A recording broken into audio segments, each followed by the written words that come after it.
I never used to think much about loneliness. I guess you don't until it starts sticking to you like damp air you can't brush off. Portland was supposed to be my reset button. People talk about this city like it's alive, coffee shops on every corner, bookshops tucked into side streets, neon signs buzzing in the drizzle.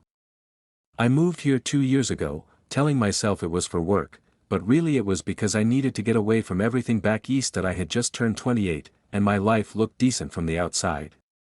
A steady job in marketing at a mid-sized firm. A one-bedroom apartment in a brick building that always smelled faintly of rain and roasted coffee beans from the cafe downstairs. Even a group of co-workers I could grab drinks with on Fridays. But when I came home and closed the door behind me, the silence stretched so wide it felt like I was standing on the edge of something endless. Nights were the worst. I'd sit on my couch, scrolling through streaming platforms, starting a dozen shows but finishing none. Sometimes I'd put on records just to fill the space, though even music seemed to echo. I told myself it was fine, that maybe solitude was just part of adulthood. But deep down, I knew what it really was. I was tired of being alone. It was a Sunday afternoon in late September when everything shifted. The kind of day where the sky couldn't decide if it wanted to rain or not.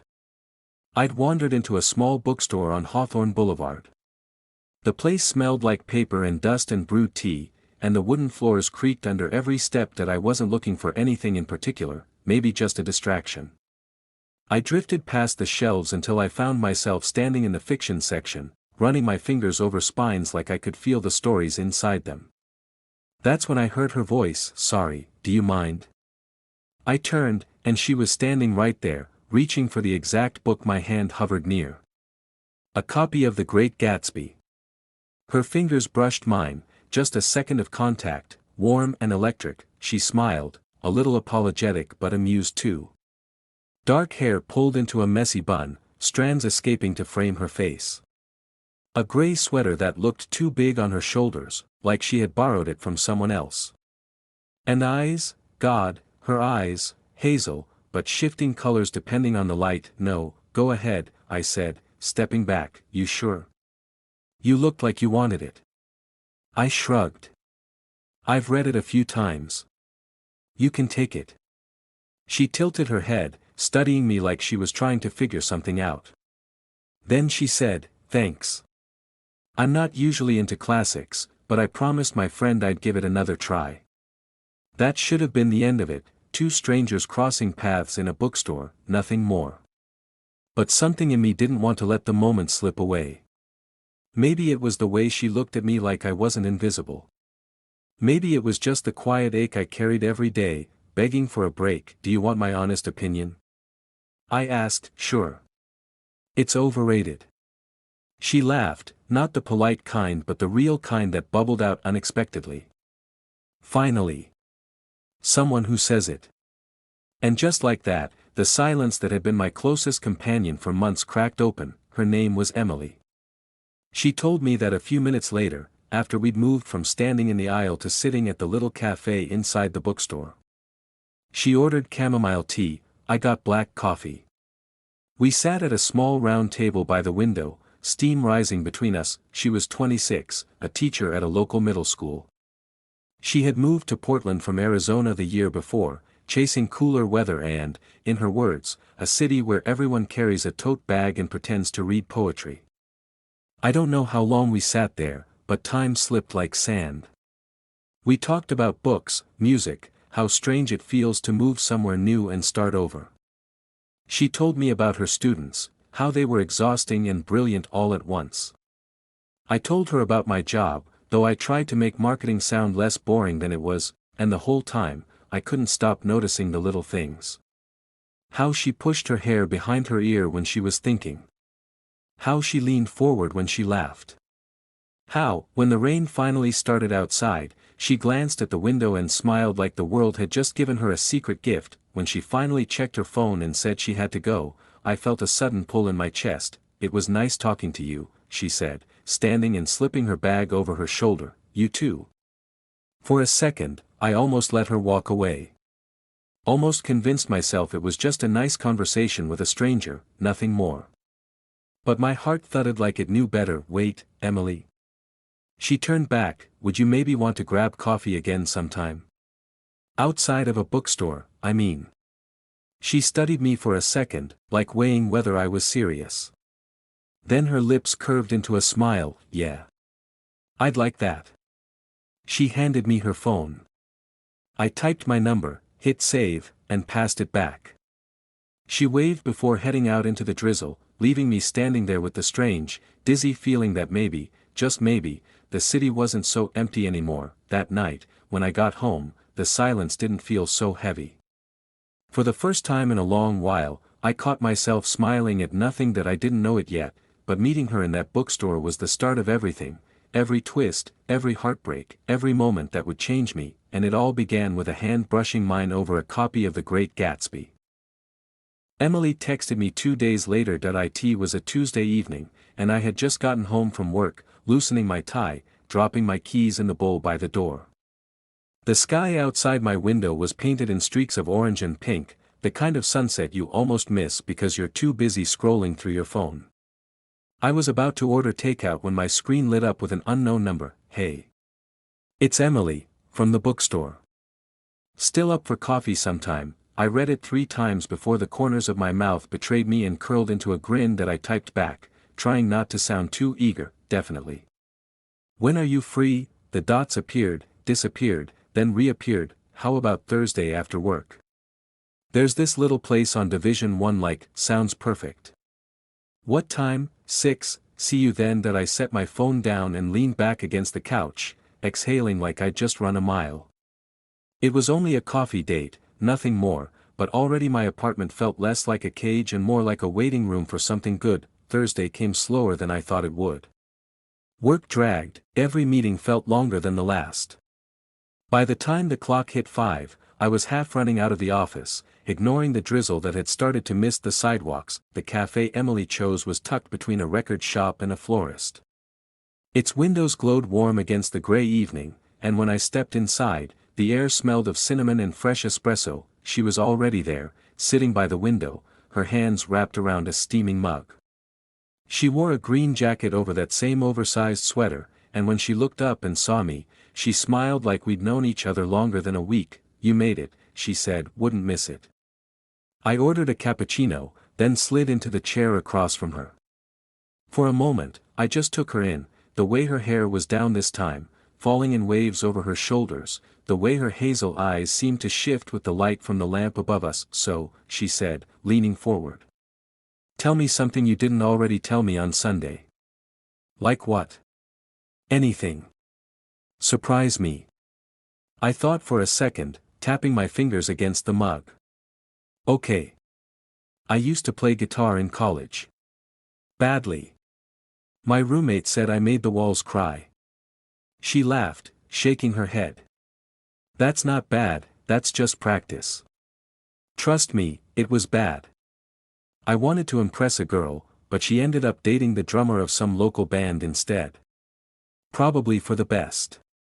Her eyes softened, curious. Do you still play? Sometimes. Not as much as I'd like. You should. Music's too good to let go of.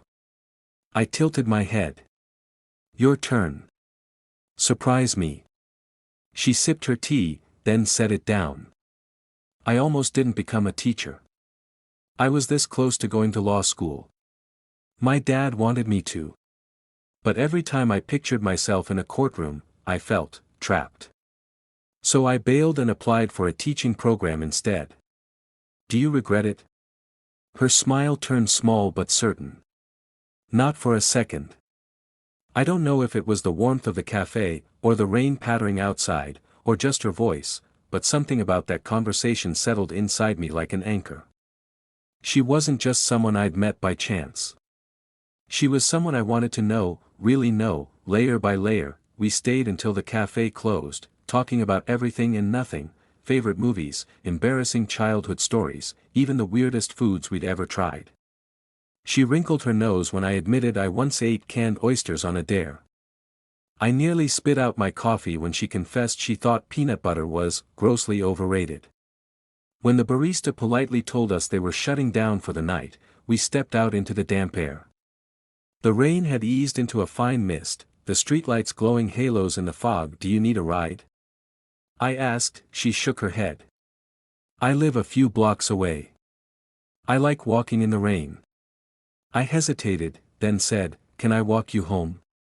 Her eyes flickered with something, surprise, maybe, or amusement.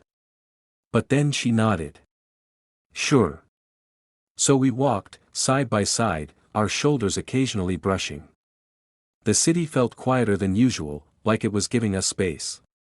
We talked less now, the kind of silence that didn't feel heavy, just comfortable. When we reached her apartment building, she turned to me, her hair damp from the drizzle. Thanks for walking me, she said. Anytime. There was a pause, a heartbeat where I wondered if I should lean in, if it was too soon, if I'd ruined something fragile by rushing it. But before I could decide, she smiled, gave a little wave, and slipped inside. That I stood there a moment longer, my chest tight with a feeling I hadn't had in years, hope. That night, lying in bed, I replayed everything. Her laugh, her stories, the way she looked at me like she wasn't just listening but actually hearing me. I didn't know what would come next. But I knew this, I wanted more coffee dates. More walks in the rain. More of her, and for the first time in a long time, I didn't feel like I was just waiting for life to start. It already had. The weeks that followed blurred together in a way I hadn't experienced before. Not because they lacked meaning, but because each one seemed stitched together by the same thread, Emily. That we started seeing each other almost every other day. Sometimes it was something small, like grabbing coffee before work or meeting for a quick lunch. Other times, it stretched into long evenings, dinners in cozy restaurants, wandering through art galleries, even just sitting on my couch watching movies. That it wasn't the big moments that hooked me. It was the little ones, the way she texted me random thoughts in the middle of the day. My student just asked if Shakespeare invented rap. Please confirm this isn't true. Or how she always ordered chamomile tea no matter the time of day. Or the way her nose crinkled when she laughed too hard. Being around her felt like finding a rhythm I didn't know I'd been missing. One night in October, I invited her over to my apartment. The air had grown sharp with autumn, leaves scattered across the sidewalks like scraps of fire. I ordered Thai food, dimmed the lights, and put on a record, Fleetwood Mac, something soft enough to fill the background without demanding attention. When she arrived, she carried a tote bag stuffed with something. What's that? I asked as she set it on the table. You'll see. She grinned. That we ate cross-legged on the floor, passing containers back and forth, laughing when I tried to pronounce the names of dishes and failed miserably. Afterward, she pulled out what she'd brought, a worn deck of playing cards and a notebook filled with scribbles. What's this? My secret weapon, she said. I play this with my students sometimes, well, a tamer version. It's like truth or dare, but with cards. Except I cut the dares. Too dangerous. I raised an eyebrow. So just truth, then? Exactly. Each card has a question. You pick, you answer. No backing out. It sounded silly, but I agreed. And somewhere between the Ace of Hearts, what's your biggest fear, and the 10 of Spades, what's something you've never told anyone? The air between us shifted. Her answers were light at first, spiders, a childhood crush on some boy band singer. But then, when I pulled the Queen of Diamonds, she bit her lip. What's something you regret? I read aloud. Her gaze dropped to the cards in her hands. Silence stretched. For a second, I thought she might skip it. But then she spoke, softer than before. I regret staying in a relationship way longer than I should have. He wasn't good for me. And I knew it. But I was scared of being alone.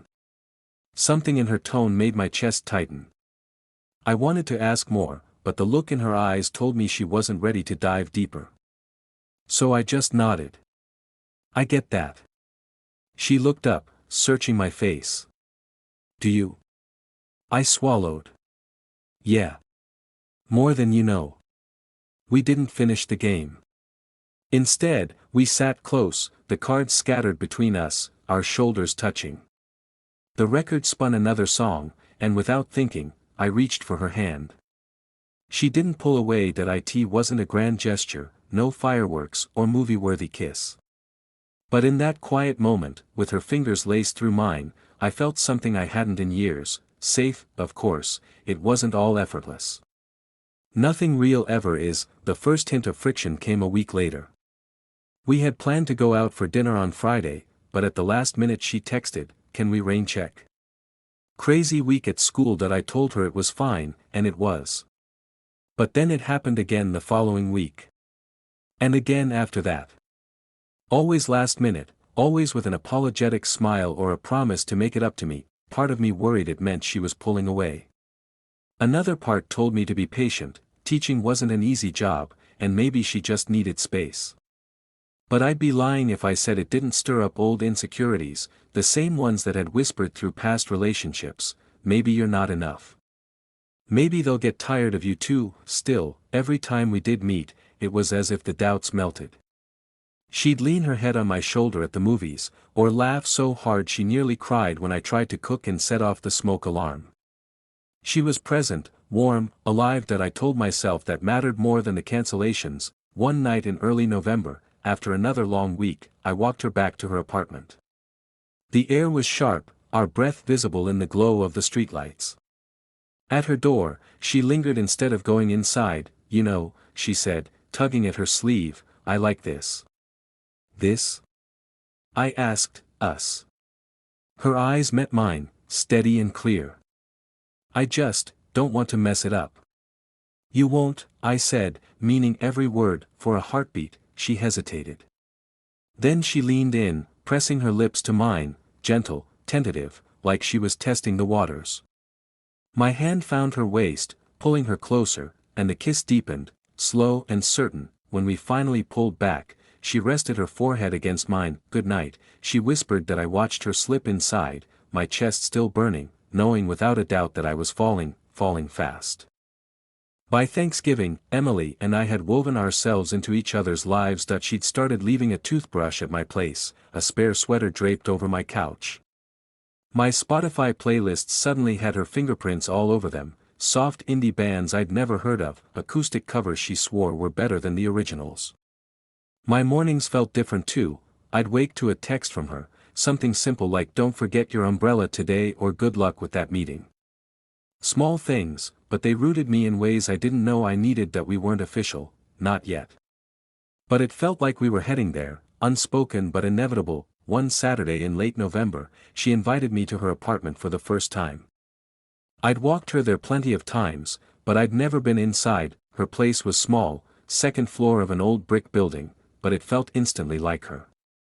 String lights across the windows, stacks of books everywhere, plants on every surface like a little indoor jungle. On the fridge were crayon drawings from her students, pinned with magnets shaped like fruit. "It's cozy," I said, taking it all in. "It's cluttered," she corrected, laughing. "But thanks." We cooked together that night, pasta, with me chopping vegetables while she stirred the sauce. Music played low from her speaker, some folk singer I didn't recognize. At one point she reached across me for the salt, and for a moment we just froze, our faces inches apart, the smell of garlic thick in the air. She kissed me first, quick but certain. Then again, slower. Dinner was abandoned, the weeks that followed blurred with warmth and closeness. I learned the way she liked her tea, with honey, never sugar. She learned I couldn't fall asleep without some kind of background noise.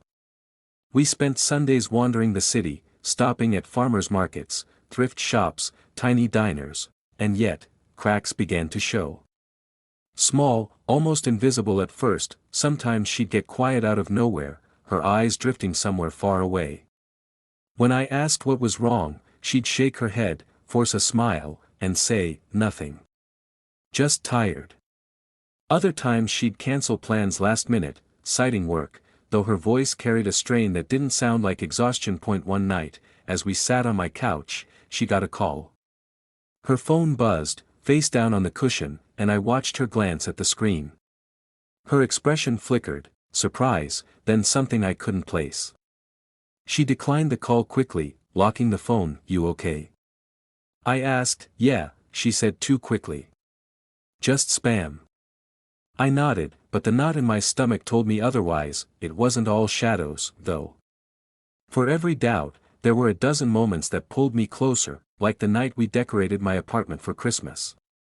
She insisted on a real tree, even though I complained about the mess. We strung lights while drinking mulled wine, arguing over whether silver or gold ornaments looked better. At one point, she slipped on the rug, bumping into me, and we both collapsed in laughter, tangled in garland. Or the morning we got caught in a downpour and ducked into a diner, dripping wet. We ordered pancakes and sat by the window, her hair plastered to her cheeks, her smile brighter than the gray sky outside. Those moments felt real. Solid. Like they could last, but beneath it all, something unspoken simmered. One evening in mid-December, after we'd spent the day at the holiday market, she stayed over. We were lying in bed, the glow of the tree lights spilling across the room, when she whispered, "Can I tell you something?" Of course. Her voice was hesitant, fragile. Sometimes I feel like I'm too much for people. Like eventually they realize I'm not worth it. The words pierced me, because they echoed my own secret fears. I pulled her closer, kissing her temple. "Emily, you're not too much. If anything, you're—" I stopped, catching myself before the word perfect slipped out. "Too soon, maybe. Too heavy." "You're exactly enough," I said instead. She didn't answer, but she held me tighter, like she was afraid to let go. It should have been a perfect winter. Snow falling in the city, lights strung across every street, Emily by my side.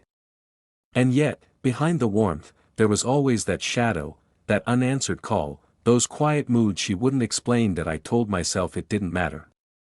That what we had was stronger than whatever ghosts she carried, but deep down, I knew, cracks in glass only spread. By the time New Year's rolled around, I had convinced myself the unease in my chest was nothing. Just the usual jitters that come with falling for someone too fast, but ghosts have a way of demanding attention. On New Year's Eve, I took Emily to a friend's party. A coworker of mine had rented a loft downtown, stringing fairy lights across exposed beams, music loud enough to rattle the walls. People clinked glasses, laughter spilling into the air. Emily looked stunning that night. She wore a simple black dress, her hair loose, her lips painted a shade of red I hadn't seen on her before. When she walked in beside me, heads turned. Pride swelled in my chest. This was the woman I got to call mine, even if we hadn't said the words yet. For the first hour, everything was perfect. We danced, drank champagne, kissed at midnight with confetti raining around us. But later, as I was grabbing us another round of drinks, I saw her across the room. She was standing near the balcony, her phone pressed to her ear, expression tense. She didn't see me watching. She was nodding quickly, her free hand twisting the hem of her dress. When she noticed me coming, she ended the call abruptly, slipping her phone into her purse. "Everything okay?" I asked, handing her the glass. "Yeah," she said, too quickly. "Just my friend from Arizona. Drama, you know." I wanted to believe her. I really did. But the unease in her eyes lingered long after she smiled. The weeks that followed only deepened the cracks. Sometimes, when she thought I wasn't looking, I'd catch her staring at her phone, her brow furrowed. Once, when I reached for it playfully, she pulled it away, laughing but a little too sharp. One night, after she cancelled our plans last minute again, I finally asked, "Emily, is everything okay between us?" Her eyes softened with guilt. "Yes. It's not you. I promise. Work's just insane right now." But the way her voice trembled told me there was more. It all came to a head in February. We were at my apartment, curled up under a blanket watching some old movie. Halfway through, her phone buzzed. She glanced at the screen, and her whole body stiffened. Without a word, she stood and walked to the kitchen, answering in a low voice that I muted the TV, listening despite myself. Her tone was hushed but urgent. "No, I told you, I can't, please stop calling me." "No, I'm not coming back." I said, "It's over." Silence, then her voice cracked. "Please. Don't do this." When she returned, her eyes were glassy. She sat beside me, trying to compose herself, but I couldn't hold it in anymore. "Who was that?"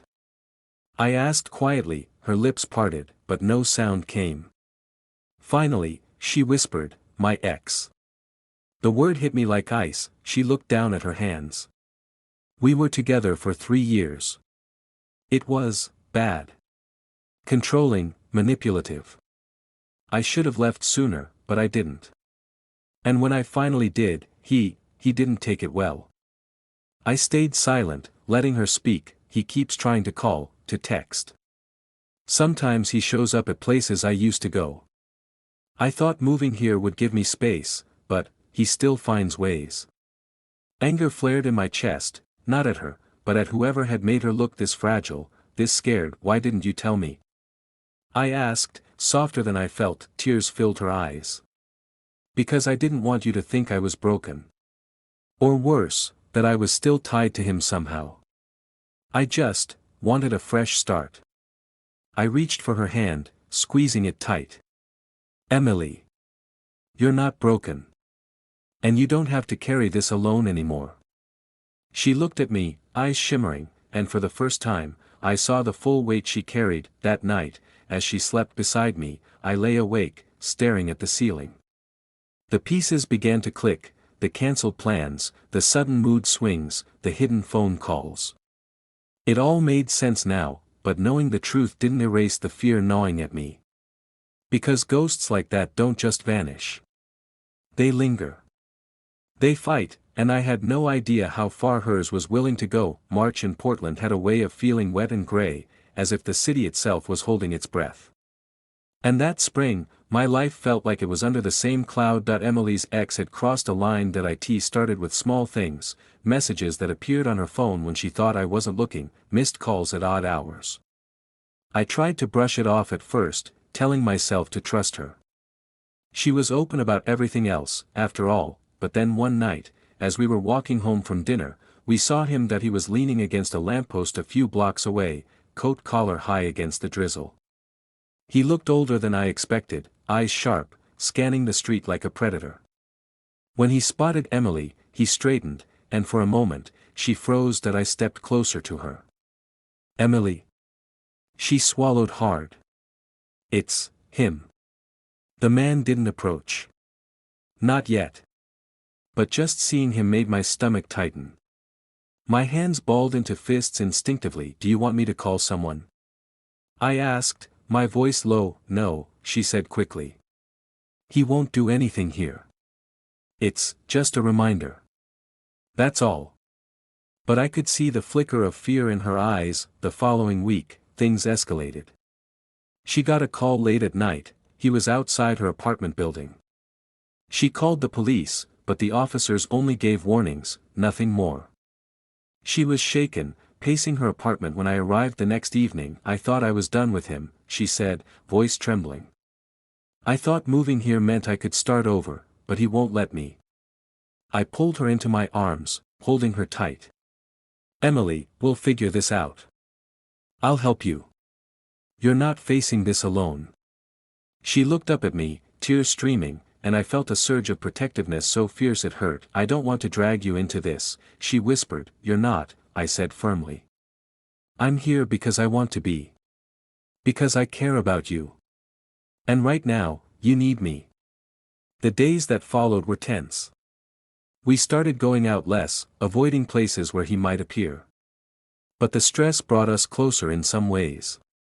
We shared our fears openly, talked late into the night about what had happened, what might happen. For the first time, Emily let me see her vulnerability fully, her insecurities, her nightmares, the lingering fear that her past could destroy the present. That I also opened up in ways I hadn't before, about my own past relationships, about my loneliness before her, about the moments I feared I'd never find someone like her. It was raw. It was real, and it made our bond stronger. One night, after weeks of tension, we went for a walk along the river. The city lights reflected on the water, and for the first time in weeks, the air felt lighter. She stopped and faced me. I'm scared, she admitted. Scared he'll never leave me alone. Scared I'll lose you because of him. I cupped her face in my hands. Emily, listen to me. I'm not going anywhere. And you don't have to be scared anymore. Not with me. She leaned into me, pressing her forehead against mine. I'm trying, she whispered, and I'm here, I said. Every step of the way. In that moment, with the river flowing quietly beside us, I knew something crucial. Love wasn't just about the easy, happy moments. It was about standing together in the storms, facing the shadows, and still choosing each other every day. But even as we held on to each other, I knew this storm wasn't over, because some ghosts don't disappear quietly. They linger, testing the strength of every bond.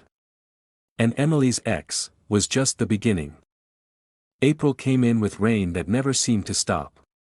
Portland streets were slick with water, and the gray sky pressed down like a weight. I had learned to navigate the city with Emily, to find pockets of light in the endless drizzle. But even the brightest cafes and warmest apartments couldn't shield us from the storm that had been following her. It started with a message: we need to talk. Tonight. Alone. That it was from him, her ex.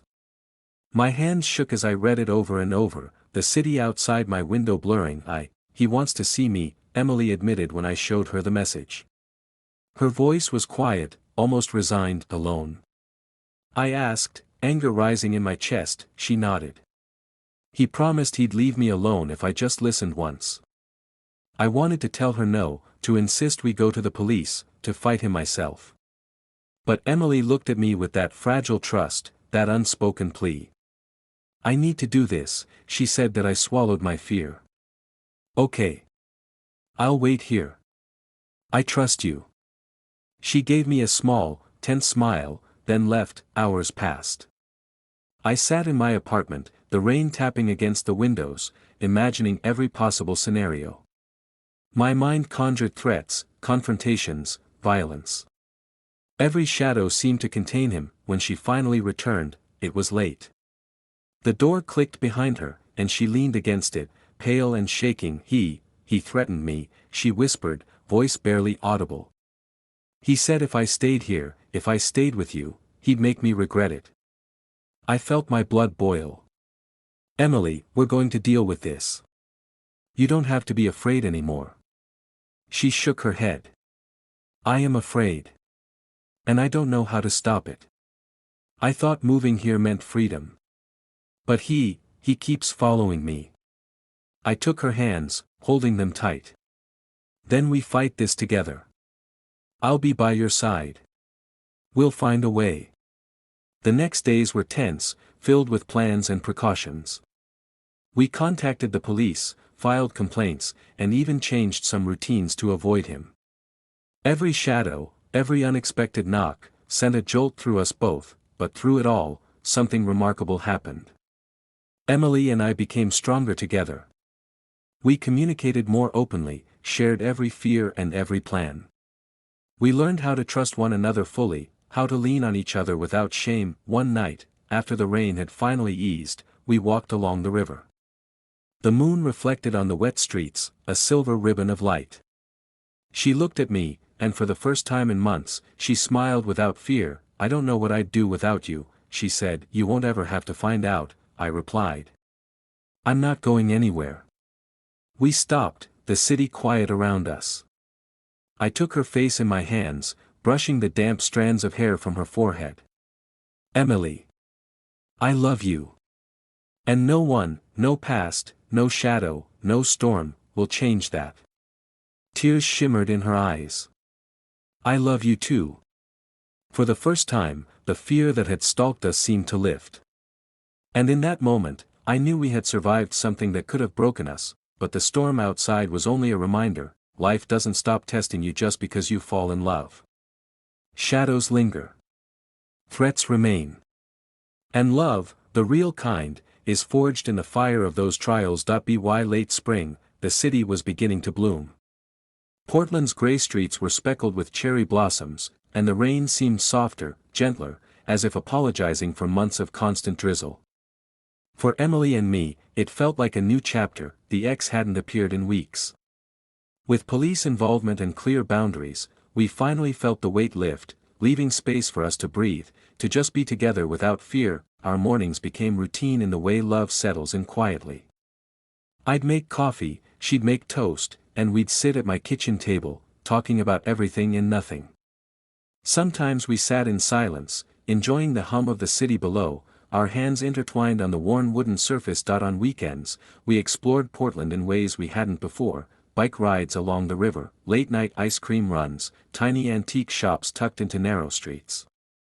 Every shared smile, every gentle touch, felt like a stitch, repairing the past. One evening in May, we took a ferry across the Willamette River. The sun was setting, painting the sky in oranges and pinks. Emily leaned her head on my shoulder, and I could feel the tension of the last few months melting from her body. "I forgot how peaceful this feels," she murmured. "Me too," I said. "Sometimes, it takes storms to appreciate calm." She laughed softly. "You always know what to say." I grinned. "I'm just honest. And right now, I feel like I'm exactly where I'm supposed to be." We also began sharing more about ourselves, opening doors that had been shut for years. I told her about my childhood, the friends I'd lost, the loneliness I'd carried before meeting her. She listened, holding my hand, offering comfort without judgment, and she shared her dreams, the things she'd wanted to do before the world had gotten in the way. Teaching abroad, writing a book for kids, traveling to the East Coast. For the first time, she spoke without fear, and I realized how much I wanted to be there for every step of her journey. Late one night, lying together on my couch, she whispered, "Do you ever think about the future?" "Every day," I admitted. "I think about it with you. About us." She turned to me, eyes serious, searching. "Even after everything? Even after the past?" "Especially because of the past," I said. It made me realize how precious this is. How rare. How worth fighting for. Her smile was small but certain. "Then let's fight for it." And that night, we did. We didn't fight in anger, but in commitment, to stay close, to protect what we had, to build something lasting together. Spring turned to early summer, and with it came a sense of stability. Our relationship wasn't perfect, nothing real ever is, but it was ours. Every shared meal, every lazy Sunday morning, every quiet night together was proof that love could survive storms, shadows, and fears, and for the first time in my life, I believed it could last. By midsummer, our relationship had entered a rhythm that felt both comforting and thrilling. We knew each other's habits, the little quirks that made us who we were. I knew she liked her tea at precisely 6:30 a.m., even on weekends. She knew I couldn't fall asleep without a podcast murmuring in the background. These were the small, mundane things that suddenly felt sacred. One evening, as the sun dipped behind the city skyline, we sat on the rooftop of my apartment building. A light breeze carried the scent of blooming flowers from a nearby garden, and the hum of distant traffic faded into the background. "Do you ever think about forever?" Emily asked, her voice hesitant that I took her hand, brushing my thumb over hers. "All the time. But not just forever in some vague sense. I think about building a life. Living day by day with someone. Sharing everything, joys, sorrows, even the boring stuff." She smiled, the kind that reached her eyes. "That's exactly what I want. But it's scary, you know. Making that kind of commitment. What if we fail?" "Then we fail together," I said, trying to sound confident even as my own doubts whispered in the back of my mind. "But I don't see failing with you. I see learning, growing. I see us." Her head rested on my shoulder, and for a long time, neither of us spoke. The city stretched out before us, lights twinkling like tiny stars. We also began discussing the practicalities, merging routines, meeting each other's families, future plans. These conversations, while mundane, were surprisingly intimate. They required trust, honesty, and vulnerability. I learned about her childhood fears and the expectations she'd carried from her parents. She learned about my insecurities and the mistakes I'd made in past relationships. Through these talks, our bond deepened. We weren't just in love, we were building a partnership, learning how to navigate life together. One lazy Sunday, we spent hours cooking together in my tiny kitchen. Flour dusted the countertops, and the smell of fresh herbs filled the air. We laughed at our mistakes, the way she almost chopped the parsley instead of the cilantro, the way I spilled sauce on the floor. Maybe we should open a restaurant, I joked, tossing her a stray bit of dough or a cookbook. She replied, smearing a bit of sauce on my cheek, that we ended the day sitting on the balcony, sharing a bottle of wine, watching the sun set behind the distant mountains. This is perfect, she said softly. It is, I agreed. Because it's us. But as peaceful as these moments were, life had a way of reminding us that love isn't just about calm skies. Challenges still arose: job stress, minor misunderstandings, lingering fears from past experiences. Yet, each challenge was different now. Instead of threatening our relationship, they became opportunities to prove our resilience. That we learned to argue without hurting, to disagree without closing doors. We discovered how to support each other without losing ourselves. And in that process, we built a foundation stronger than I'd ever known. One evening, as fireflies lit up the small courtyard below my apartment, Emily turned to me and said, I think I'm ready to take the next step. My heart raced. What do you mean? I mean, us. Living together, really sharing a life. Not just weekends and evenings. Every day. I smiled, feeling a rush of love and certainty. I've been hoping you'd say that. Because I want it too. More than anything. That night, as we sat side by side, planning our future, I realized that love wasn't just about passion or chemistry. It was about trust, commitment, and the quiet decision to keep choosing each other, again and again. By late summer, Emily and I had made the decision that felt both terrifying and inevitable. We were moving in together. Her apartment had been small but cozy, filled with books, plants, and memories she'd accumulated over the years. My place, though slightly larger, carried my own imprint: posters, old records, and the faint scent of coffee that lingered in the air. Combining our worlds was an act of intimacy that required compromise, patience, and a lot of humor. The first weekend, we tackled the logistics. Furniture rearranged, boxes unpacked, shelves mounted. We argued over trivial things: a curtain rod installed crookedly, which side of the kitchen she preferred her coffee mugs. But these arguments were different. They were playful, tempered with laughter and understanding. During a brief pause, I watched her carefully hang a framed photo from one of her teaching trips. You're making this place ours, I said softly. She smiled, brushing a strand of hair behind her ear. It already feels like ours. Just needed a little space to reflect that. Living together revealed nuances we hadn't noticed before. I learned how she always turned the thermostat up slightly in the morning, and she discovered that I needed complete quiet to focus when working from home. But instead of friction, these little differences became another way to understand each other, to adapt, to compromise. One night, as we were cooking dinner together, she laughed at me for accidentally setting off the smoke detector. You really can't cook without chaos, she teased. Maybe chaos is just part of the recipe, I shot back, smiling. That we laughed together, leaning on one another, the chaos transforming into comfort. But as perfect as it seemed, life had one final test waiting for us. Emily's ex, quiet for months, resurfaced in subtle ways: stray messages, sightings at public places, an unexpected voicemail. The fear that had haunted her months before threatened to return. This time, however, we faced it together. We went to the police, obtained legal orders, and took precautions.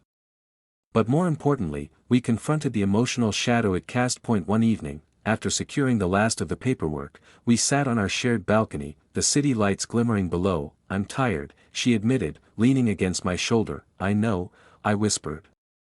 But look at us. We survived everything he threw at us. We're stronger now, together. She smiled, tears glimmering in her eyes. I couldn't have done it without you. You never will have to, I said firmly. I'm not going anywhere. Not now, not ever. Living together brought unexpected joys: lazy Sunday mornings, spontaneous road trips, quiet nights with music and wine. It also brought a deeper understanding of one another: fears, dreams, and flaws laid bare. We learned that love wasn't just about romance or passion. It was about partnership, about holding each other steady when life tried to pull you apart. And as we sat there on the balcony, the city quiet around us, I realized something profound. The storms we faced hadn't weakened our love, they had forged it. That we had built something real, something unshakable, something worth every hardship we had endured. By early autumn, Emily and I had settled into a rhythm that felt timeless. The city, once gray and dripping with constant rain, now shimmered with amber light from falling leaves and golden sunsets. Life, once precarious and unpredictable, felt grounded in the quiet certainty of us. We spent the mornings in comfortable silence. I'd make coffee, she'd slice fresh fruit, and we'd sit together at the kitchen table, hands intertwined, listening to the city wake up around us. Even small arguments, about groceries, or whose turn it was to take out the trash, ended in laughter, the kind of laughter that reminded you how much you loved being with someone. One crisp Saturday, we took a drive out to the coast. The wind whipped her hair into wild tangles, and the waves crashed against the cliffs below. I reached for her hand as she leaned over the guardrail, taking it all in. "Look at this," she said softly. "It's like the world is infinite." "Not as infinite as us," I said, squeezing her hand. She laughed, a sound that echoed across the cliffs, pure and free. "You're so cheesy." "Only for you," I replied. Back home, nights were our sanctuary. We would cook together, watch old movies, and sometimes lie on the couch, talking about the future. "Do you ever get scared?" she asked one night, her head resting on my chest. "Sometimes," I admitted. "But not about us." "About life, sure. But with you, I feel safe. Even when things go wrong, I know we'll handle it together." She smiled up at me. "I feel the same way. And that's new for me. Really new." In these moments, I realized love was not only the thrilling beginnings, or the storms we survived. Love was in the quiet, in shared glances, in comforting touches, in trust and understanding built over months of fear, hope, and vulnerability. It was in the moments when we didn't need words to know what the other was thinking. It was in the courage to be ourselves fully, without masks. One evening, sitting on the balcony as the sun dipped behind the city skyline, Emily leaned her head on my shoulder. "Do you remember the first time we walked in the rain?" she asked. "I do," I said. "I remember thinking, maybe this is the start of something real." She squeezed my hand. "It was. And it still is." I kissed her forehead. "And it always will be." We had faced fear, shadows from the past, and the uncertainty of love itself. We had built a life together from fragments of hope, trust, and shared vulnerability. And in the quiet glow of our shared apartment, I finally understood something I had always longed to feel: love could endure. It could grow stronger in the storms. It could survive the ghosts of yesterday. Emily and I had survived together, and that, I knew, was forever.